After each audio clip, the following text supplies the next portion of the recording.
ఇంకా కొన్ని నియోజకవర్గాల్లో రెడ్డిలదే హవా నడుస్తుంది అంటే మీరు ఏమంటారా? మా పార్టీ నాయకులతో మాట్లాడి ఒక సాధారణ కార్యకర్తగా ఈరోజు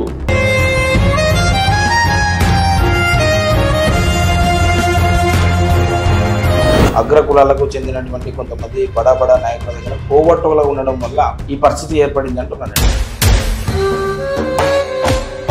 ఎక్కువగా జగన్మోహన్ రెడ్డి గారిని పాయింట్అవుట్ చేసి తిడుతూ ఉంటారు. అంటే అట్లా తిట్టమని మీకు ఎవరైనా చెప్పారా?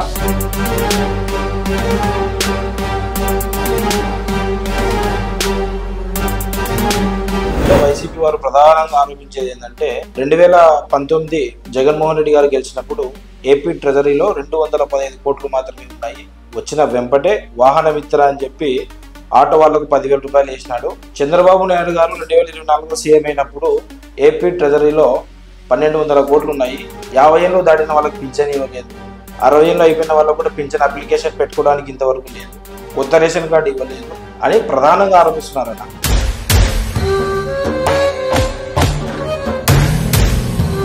ఐదు సంవత్సరాల జగన్మోహన్ రెడ్డి పాలనలో ఆర్థికంగా పూర్తిగా చితికిపోయింది.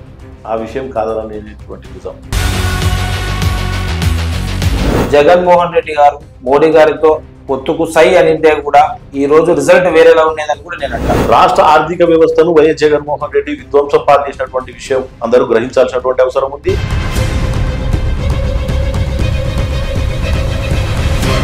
ఇవన్నీ తెలిసిన చంద్రబాబు నాయుడు గారు జగన్మోహన్ రెడ్డి గారి కంటే ఎక్కువ పథకాలు ఎందుకు హామీ ఇచ్చినాడు?